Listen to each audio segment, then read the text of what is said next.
Nitwa Nyiramwiza Joseline, nkaba ntuye mu murenge wa Kimonyi, akagari ka Birira, umudugudu wa Rurembo.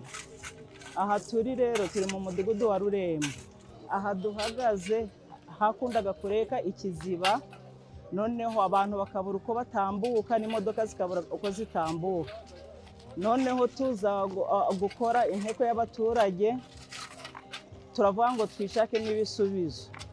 Ubwo rero twashatse uwazanye 3,000, wazanye 5, wazanye arenzeho, buri muntu wese yagiye aratanga uruhare uko ashobojwe. Tugira n'abandi abafatanyabikorwa badutiza imodoka, abandi baduha amayesanse. Mubonye n'imashini niyo umufatanyabikorwa yaduhaye, kubera igikorwa turimo gukora.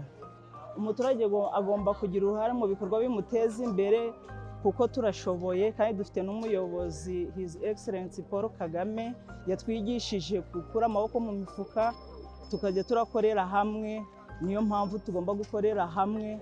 N'iki gikorwa kiracyakomeje. Abandi baturage mu yindi mirenge no mu tundi turere nabashishikariza kwishakamo ibisubizo mbere yo gushaka kugira ngo leta ibafashe, kuko kwishakamo ibisubizo umuturage ahita abona ko agomba gukora, akanasigasira n'icyo kintu yakoze kugira ngo kitangirika.